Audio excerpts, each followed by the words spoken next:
샬롬, 지난밤 평안하셨습니까? 오늘은 3월 12일 화요일입니다. 비 소식이 있으니 우산 꼭 챙기시기 바랍니다. 간혹 대표 기도를 하시는 분들 가운데 알고도 짓는 죄, 모르고도 짓는 죄 모두 용서해 달라고 기도하는 분들이 있습니다. 어떤 죄가 더 큰 죄일까요? 알고도 짓는 죄와 모르고도 짓는 죄 가운데 어떤 죄가 더 큰 죄일까요? 당연히 알고도 짓는 죄일 것입니다. 알고도 고의적으로 짓는 죄가 부지 중에 실수로 짓는 죄보다 훨씬 더 나쁜 죄입니다. 하지만 생각을 좀 바꿔서 다른 사람에게 죄를 지음으로 고통을 주고 있음에도 불구하고 그것을 인식하지 못하여 계속 죄를 짓고 있는 사람이 있다면 그건 역시 알고도 짓는 죄 이상으로 나쁜 것이라고 할 수 있습니다. 한마디로 말해 공감 능력이 부족한 것입니다. 지금 자기가 행하고 있는 언행이 상대방에게 어떤 영향을 미치는지 전혀 모르고 있다면 그건 역시 심각한 죄라는 것입니다. 네가 나 때문에 그렇게 고통을 받을 줄 몰랐어. 네가 나 때문에 그렇게 아파할 줄 몰랐어. 이런 말을 해서는 안 된다는 것입니다. 어떤 가정의 자녀가 집에서는 한마디도 말을 하지 않는다고 합니다. 부모는 항상 자녀에게 말할 수 있는 기회와 분위기를 만들어주지만 집에서는 자녀가 한마디도 말을 하지 않는다는 것입니다. 그래서 부모는 걱정이 되어 그 문제를 가지고 선생님과 상담을 하였습니다. 하지만 놀랍게도 학교에서는 그 자녀가 친구들이나 선생님과는 충분한 대화를 나눈다고 합니다. 집에서만 그렇게 한마디 말도 하지 않는다는 것입니다. 그렇다면 누가 문제일까요? 죄송하지만 부모가 문제입니다. 부모는 가정에서 자녀에게 항상 말할 수 있는 기회를 만들어준다고 하지만 자녀 입장에서는 전혀 그렇지 않은 것입니다. 여러분, 이것이 비단 가정에서만 일어나는 문제이겠습니까? 교회에서, 회사에서, 또 사회에서 얼마든지 일어날 수 있는 일입니다. 우리가 상대방의 입장에서 충분히 공감하지 못하면 이러한 상황은 얼마든지 일어나는 것입니다. 그리고 이것은 분명한 죄입니다. 모르고 있기 때문에 더욱 심각합니다. 사랑하는 교우 여러분, 상대방의 입장에서 한 번 더 생각해 볼 수 있기를 바랍니다. 너무 높은 기준을 상대방에게 적용하지 말고 너그러운 마음으로 상대방의 입장에서 한 번 더 생각해 볼 수 있기를 바랍니다. 저는 지난달 소망부에 가서 똑똑한 사람이 될 것인가, 인자한 사람이 될 것인가 라는 제목으로 설교를 했습니다. 여러분, 우리는 어떤 사람이 되어야 할까요? 똑똑한 사람이 되어야 할까요? 인자한 사람이 되어야 할까요? 인자한 사람이 되어야 합니다. 인자한 담임 목사가 되어야 하고, 인자한 장로님이 되어야 하고, 인자한 남편과 아내가 되어야 합니다. 인자한 부모가 되어야 합니다. 그것이 바로 10,000달란트 빚진 사람의 이야기가 우리에게 주는 교훈입니다. 상대방의 마음에 충분히 공감할 줄 알고 하나님의 인자함을 베풀 수 있는 우리 모든 교우들이 될 수 있기를 바랍니다. 오늘의 본문은 시편 50편 16절부터 마지막 23절까지입니다.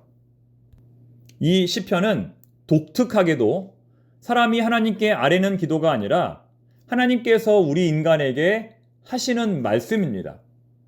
하나님은 우리 인간에게 무엇라고 말씀하실까요? 16절 말씀을 읽어볼 텐데 이 구절 안에는 매우 충격적인 내용이 들어있습니다. 한번 천천히 잘 들어보십시오. 악인에게는 하나님이 이르시되 내가 어찌하여 내 율례를 전하며 내 언약을 내 입에 두느냐. 어떤 내용이 충격적일까요? 악인이라는 사람들이 하나님의 율례를 전하며 하나님의 언약을 자신의 입으로 묵상한다는 것입니다. 즉, 악인들이 하나님의 율례와 율법을 너무나 잘 알고 있다는 것입니다. 그것을 전하기도 한다는 것입니다. 그런데 이어지는 17절과 18절 말씀에서는 악인들이 그 율례를 머릿속으로는 너무나 잘 알고 있지만 실제 삶에서는 그것과 전혀 무관한 삶을 산다고 보고합니다. 17절, 18절 말씀. 내가 교훈을 미워하고 내 말을 내 뒤로 던지며 도둑을 본즉 그와 연합하고 간음하는 자들과 동료가 되며. 즉 악인들은 겉과 속이 다른 사람들입니다. 머릿속으로는 하나님의 말씀을 잘 알고 있지만 실제 삶에서는 적용하지 않는 사람들입니다. 그렇다면 이들은 누구일까요? 하나님을 모르는 이방 백성들일까요? 아니면 하나님의 선택을 받은 이스라엘 사람들일까요? 교회를 다니지 않는 불신자들일까요? 아니면 교회를 잘 다니는 성도들일까요? 너무나 충격적이게도 전자가 아니라 후자입니다. 시편 50편에 나오는 악인들은 하나님을 모르는 이방 백성들이 아니라 하나님의 선택을 받은 이스라엘 사람들이라는 것입니다. 교회를 다니지 않는 불신자들이 아니라 교회를 잘 다니는 성도들이라는 것입니다. 다시 말해 하나님은 5절에 나오는 나의 성도들을 가리켜서 7절에 나오는 나의 백성들을 가리켜서 이렇게 악인이라고 표현한다는 것입니다. 즉 하나님 앞에서는 암과 삶이 다르면 악인입니다. 다시 하나님 앞에서는 암과 삶이 다르면 악인입니다. 다시 말해 알미라는 글자와 삶이라는 글자가 서로 그 생김새가 유사한 것처럼 그 뜻도 일치해야 한다는 것입니다. 여러분의 암과 여러분의 삶은 일치하십니까? 설교를 잘한다고 해서, 기도를 잘한다고 해서 의인이 아니라는 것입니다. 여기 사랑에 관하여 2시간 동안 설교하신 목사님이 있습니다. 이 목사님은 우리가 왜 서로 사랑해야 하는지, 우리가 왜 용서해야 하는지 2시간 동안 열변을 토하며 열정적으로 설교를 하였습니다. 여러분, 이 목사님은 실제로 사랑을 한 것입니까? 마찬가지로 2시간 동안 선교에 대하여 설교하신 목사님이 있습니다. 2시간 동안 기도에 대해서 설교하신 목사님이 있습니다. 이 목사님은 실제로 선교와 기도를 한 것입니까? 아닙니다. 그런데 많은 사람들은 착각합니다.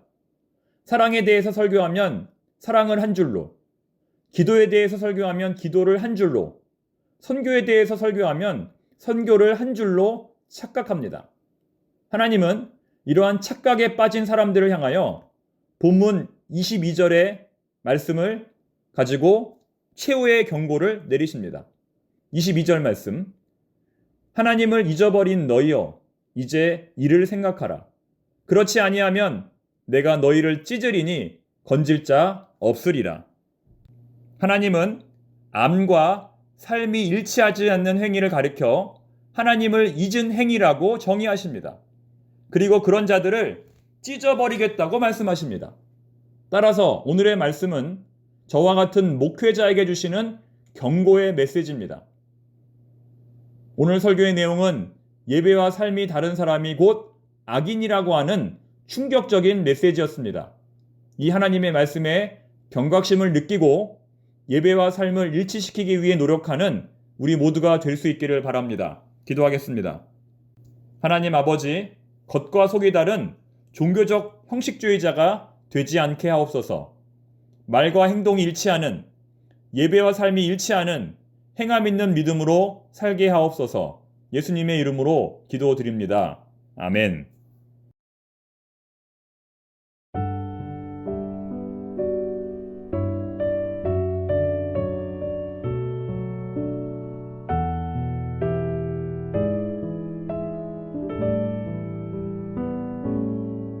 날마다 숨 쉬는 순간마다 내 앞에 어려움을 보내 주님 앞에 이 몸을 맡길 때 슬픔 없네 두려움 없네 주님의 그 자비로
새